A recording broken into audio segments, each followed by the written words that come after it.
Hello, hi and welcome back to my YouTube channel. For those yang baru dalam channel ni, korang jangan lupa tekan button like and subscribe. And I just nak remind you guys macam biasa, kalau korang nak share story dengan I, korang just DM je I dekat Instagram. Link dekat description box dekat bawah. Okay guys, without wasting any time, let's roll the intro.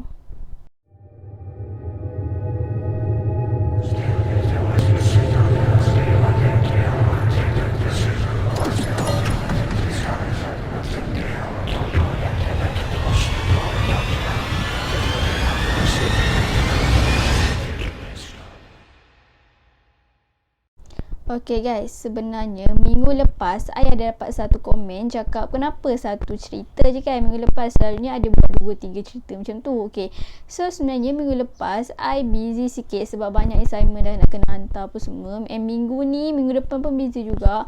Tapi disebabkan memang I akan konsisten untuk buat video untuk korang dengar every week, so I akan buat juga video untuk korang. Tapi untuk video kali ni pula I bagi dekat korang 3 cerita, okay? Tapi cerita dia tak terlalu panjang, tak terlalu pendek, cuma padat tapi dia ada seram-seram dia tu. Okay, so kita akan start dulu dengan kisah yang pertama. So kisah yang pertama ni guys, dia sebenarnya dikongsikan oleh perempuan yang kita boleh bagi nama dia sebagai Irene. Okay, so Irene ni sebenarnya dia orang asli. Okay, so macam yang kita tahu, orang asli ni selalunya akan duduk dekat kawasan-kawasan hutan kan. Tapi sekarang dah banyak dah orang asli moden yang duduk dekat kawasan-kawasan bandar pun ada dah. Tapi mostly diorang ni akan still juga dengan penempatan diorang sendiri, which is dekat dalam hutan. Okay, so kisah ni terjadi bila Irene ni dapat tahu yang ada satu malam tu atuk saudara dia sakit. Kiranya macam sakit tenat macam tu. So disebabkan diorang ni duduk dekat kawasan hutan, so nak tak nak diorang kena take time yang agak lama untuk orang daripada hospital tu datang dekat kampung diorang. Cuba korang bayangkan diorang ni nak pergi ke pekan pun, nak pergi ke bandar, diorang kena naik boat enjin tu kan. Dan kadang-kadang ambil masa sampai 20 minit semata-mata nak pergi pasar macam tu je, naik boat. So macam agak rumit jugalah untuk tunggu orang daripada pekan datang dekat kampung diorang apa semua. So dah sampai dah malam sangat-sangat. So dia punya nenek ni suruh diorang family ni masuk dalam rumah je lah sebab dah malam kan. Lagipun diorang ni ada macam saudara-saudara yang masih bayi macam tu. Okay, so lepas dia 3 jam dia tunggu and dapat tahu yang atuk saudara dia ni pun dah meninggal dunia time tu. Okay, so kira memang kata dah ajar dia lah kan, meninggal. Okay, so nak dijadikan cerita guys, diorang ni ada macam adik saudara sepupu macam tu lah, bayi, nama dia Dilia, bayi perempuan kan. Okay, so waktu tu diorang nak tidurkan baby tu dekat dalam bilik. Tapi bila masuk bilik panas gila. Memang panas sangat-sangat sebab siang tu diorang kata macam apa orang kata panas terik so bilik tu jadi bahang. Okay, so susah lah kan Dilia tu nak tidur. So nak tak nak diorang pun pasang lah buaya untuk baby tu dekat dapur. Sebab dapur diorang ni macam agak sejuk daripada dekat dalam bilik tu.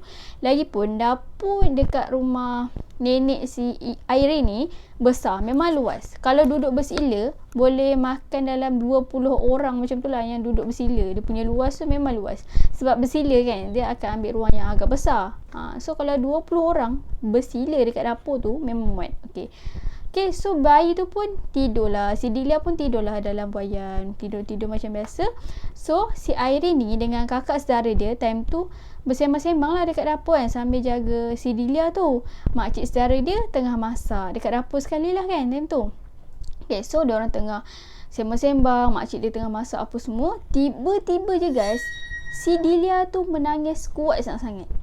So kakak saudara si Irene ni pun ambil lah Dilia tu, pujuk tak nak juga. So dia bagi pula dekat Irene. Irene pun try pujuk, dia diam. So 5 minit jugalah dia menangis kuat sangat-sangat sebab time tu pun dah tengah malam.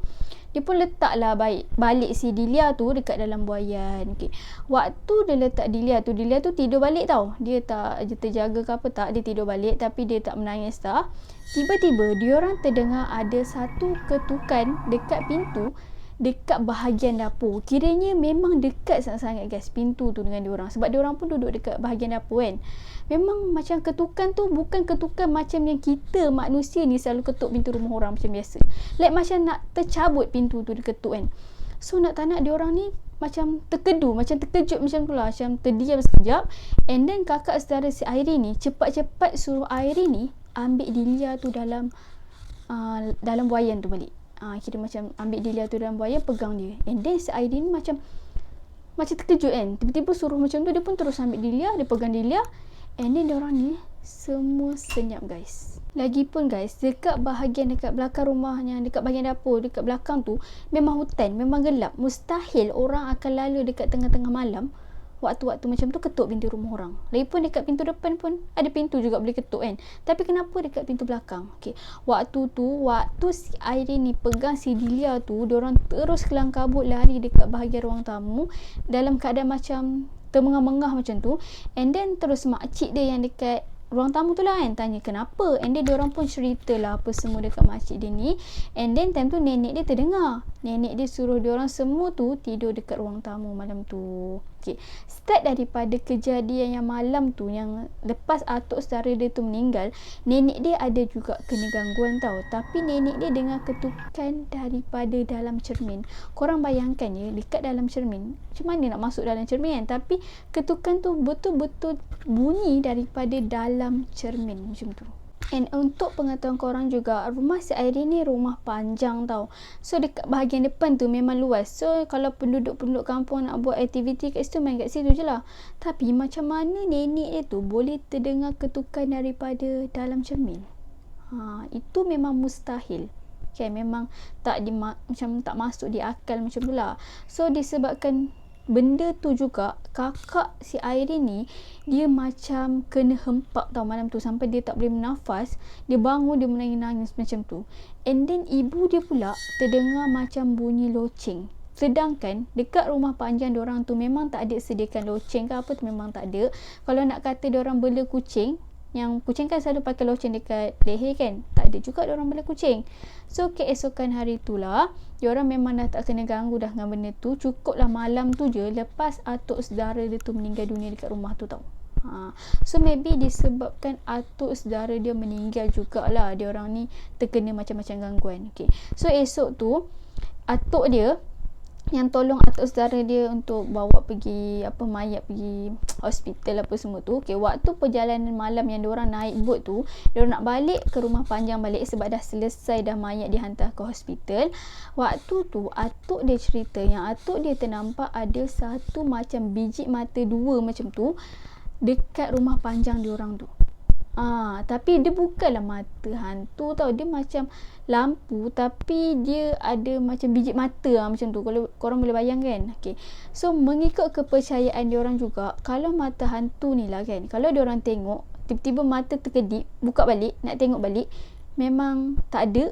Itu memang betul lah. Tapi bila diorang ni tenung betul-betul benda tu, untuk pengetahuan korang, diorang ni boleh terkena rasukan. Tapi ni mengikut kepercayaan diorang lah.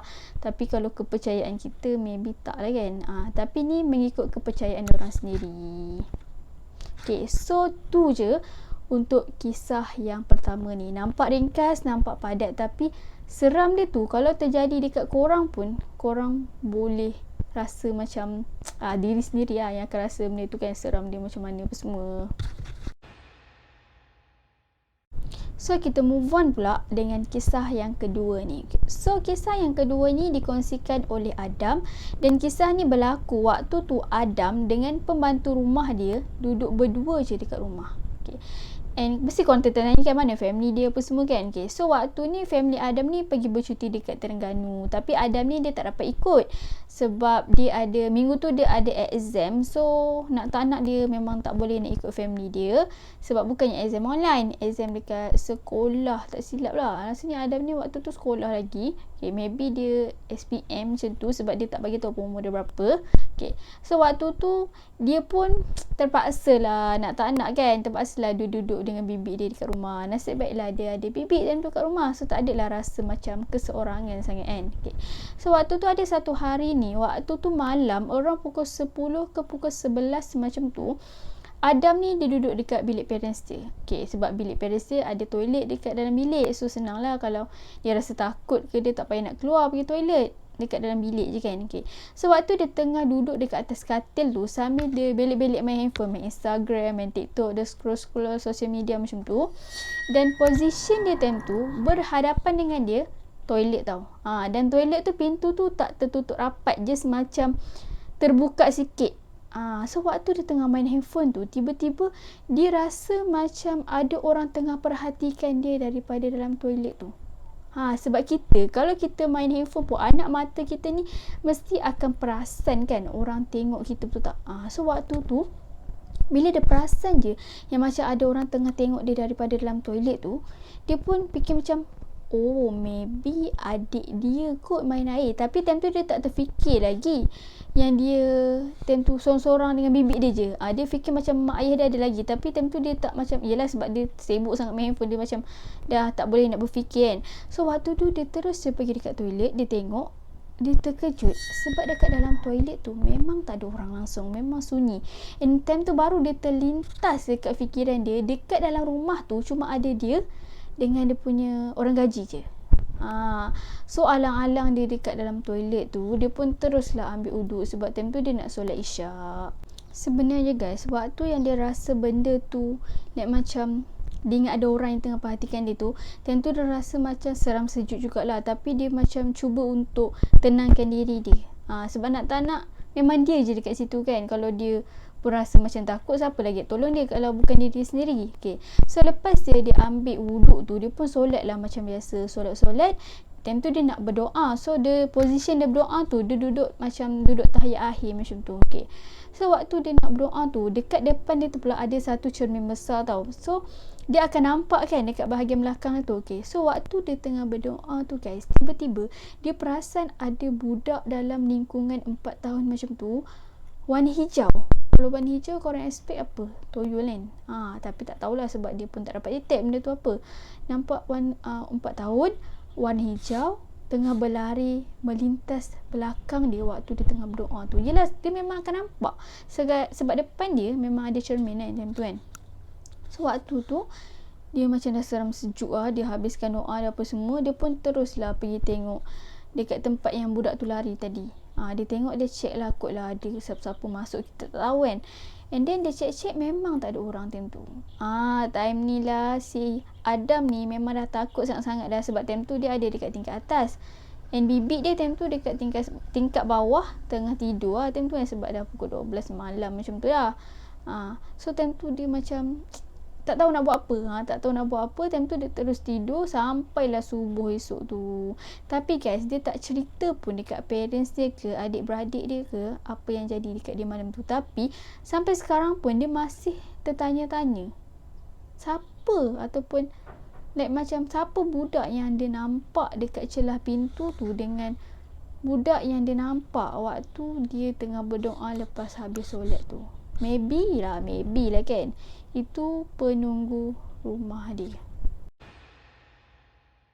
So untuk last punya cerita untuk video kali ni dikongsikan oleh Intan. Dan Intan ni waktu ni usia dia dah 34 tahun. Dia dah berkahwin selama 7 tahun tapi masih belum ada rezeki lagi nak dapat anak. Okay, tapi sampai sekarang Intan ni masih stay lagi dengan husband dia. Okay, so kisah ni berlaku waktu tu dia nak kahwin dengan husband dia. Okay, so sebelum dia nak kahwin tu, dia dah tahu dah yang nenek husband dia ni salah seorang tukang ubat ataupun tukang urut macam tu dekat salah sebuah kampung dekat Endon. So macam yang korang tahu, Endon ni ilmu dia lain sikit kan, dia macam kuat gila kan.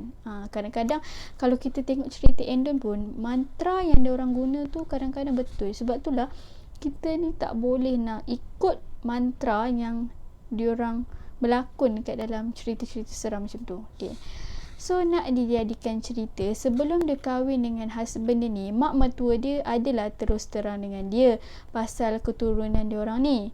And korang pernah tengok tak cerita Damping Malam? Tapi cerita ni dah lama dah. Memang dah lama sangat-sangat dah. Tapi kalau korang pernah tengok dan korang masih ingat lagi lah.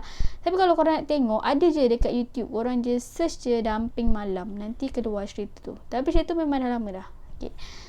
Cerita tu lebih kurang lah sebab family husband dia ni ada pendamping. Yelah sebab nenek dia ni kan tukang urut macam tu kan. So dia akan ada pendamping dia. Okay. So bila mak mertua dia ni dah cerita dah pasal keturunan husband dia ni, dia pun okey je selagi dia rasa benda tu tak mengganggu diri dia dengan husband dia, which is rumah tangga dia orang ni. Okay. So sampailah dia orang ni kahwin dan dia orang ni dapat rumah sendiri.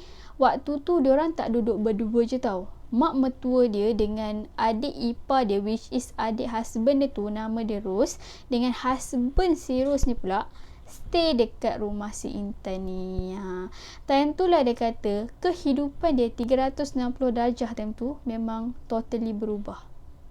So disebabkan benda tu dah sebati sangat dah dengan keluarga husband dia ni, nak dikatakan lah guys, setiap hari je benda tu akan datang ke rumah Intan ni. Lepas tu dia akan masuk dekat dalam badan si Ros ni, which is adik ipar Intan.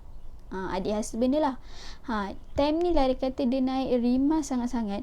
Sebabnya setiap kali benda tu masuk, dia akan mengadu pasal kesihatan Ros tu tau. Yelah pendamping kan. Dia macam, kalau pendamping ni, dia nak dikatakan pendamping ni, dia tak nak orang yang buatkan tuan dia tu rasa susah. Macam tu lah. Tapi dia ada akibat di sebaliknya lah. Tapi macam yang I tahu sendiri, I tak tahu lah betul ke tak, tapi disebabkan I dia juga lah baca info-info and then tengok cerita, macam tu lah, dia macam tak nak bagi tuan dia tu rasa sakit.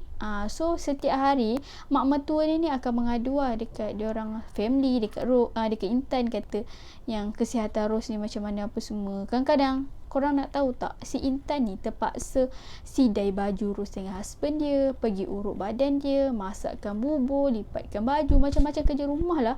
Termasuk yelah nak lipat baju Ros dengan husband ni pun Intan yang kena buat. Kadang-kadang Intan ni rasa macam dah tak tahan lah. And sekarang mak mertua dia tu dah pindah dekat rumah sewa yang mak mertua dia sewa lah. Tapi dia rasa macam maybe mak mertua dia pindah, dia tak akan rasa lah kan benda-benda tu. Tapi guys, Ros tu still lagi tinggal dekat rumah dia orang dengan husband dia. Tapi benda tu bijak tau. Setiap kali husband si Ros ni ada dekat rumah, benda tu tak akan masuk dekat dalam badan Ros ni. Tapi bila husband dia tak dekat rumah, benda tu akan masuk dekat dalam badan Ros and then menyusahkan pula si Intan ni. Yang tu Intan ni rasa macam marah lah kan. Dah lah rumah dia, tapi dia yang kena buat semua benda. Termasuklah pakaian si Ros tu dengan husband dia sendiri. Tapi dia ada juga pergi mengadu dekat husband dia lah. Intan ni dia punya husband kan. Dia mengadu, tapi husband dia ni macam buat tak endah macam tu lah. And then dia boleh cakap, awak pergi layan buat apa? Time tu Intan tu rasa macam husband dia tu tak memahami dia lah time tu kan. And then guys, bila benda tu masuk dia dekat dalam badan Ros ni, macam-macam guys dia minta. Kadang-kadang nak makan tu lah, nak makan ni lah. So nak tahan Intan ni terpaksa buat. Dia rasa macam dia ni robot yang tak dapat nak kawal. Semua benda dia akan ikut. Sampailah satu hari ni Intan rasa benda tu macam boleh faham tau isi hati dia. So dia rasa macam mulut dia ni terkunci, tak boleh nak berbantah. Dan bila dia nak baca, macam nak solat kan, nak baca ayat-ayat, ayat kursi, ayat lazim, surah lazim semua tu, dia kata memang tak berkesan. Sebab benda tu dah mengaku yang dia pun Islam. So bila baca benda-benda macam nak solat, nak baca ayat kursi apa semua, dia kata memang tak ada kesan langsung pun. Dia mohon juga perlindungan daripada Allah. Tapi dia kata benda ni tak boleh nak dielakkan tau. Sebab itu adalah pendamping keluarga husband dia. Macam keturunan diorang ni lah. Tapi tak tahu nak cakap saka ke apa, tak tahu sangat. Maybe family diorang sendiri yang tahu lebih banyak pasal benda-benda macam ni kan. So nak tak nak, kalau diorang nak buang boleh. Tapi nak kena buang tu sebenarnya daripada keluarga husband juga. Takkan Intan pula kan. Sebab Intan ni just macam orang yang baru masuk keluarga husband ni. Okay. So dia kata memang dia tak boleh nak cerita kat siapa-siapa pun. Even dia rasa macam stres ke nak cerita ke orang, memang susah. Sebab benda tu seakan-akan tahu bila Intan ni dia cerita dekat orang luar tau. Sebab tu lah dia rasa macam mulut dia ni bila nak cerita je macam terkunci. Sampailah satu hari ni dia kata dia cerita juga dekat best friend dia. So bila dia beritahu, best friend dia cakap maybe Ros ni ada dua personality berbeza, which is orang panggil kondisi bipolar macam tu kan. So bila si Intan ni macam bagi tahu dekat best friend dia, and best friend dia pula cakap macam tu, so dia rakam bila yang si Rose ni terkena rasukan tu. So dia rakam, dia hantar dekat best friend dia ni, and barulah best friend dia ni percaya apa yang Intan ceritakan. And maybe lah kan best friend dia tak percaya benda-benda malu halus ni, tapi bila dia nampak sendiri bukti depan mata, and barulah dia percaya. And dia ada cakap maybe tu saka keturunan, and which is pendamping diorang sendiri. So tu je lah kisah untuk video kali ni. Macam mana korang? I dah bagi dekat korang 3 cerita. Kalau korang rasa best and nak lagi macam-macam cerita yang lebih panjang ke, tapi kalau panjang tak boleh buat 3 cerita tau, takut sampai sejam pula nanti kan. Maybe kalau panjang 1 or 2 cerita macam tu je. So tu je lah video kita untuk kali ni. Mana-mana yang belum tekan button like and subscribe, korang boleh tekan sekarang, dan jangan lupa juga tekan bell notification supaya korang tak terlepas dengan video-video yang akan datang. Stay tuned on my next video. Bye.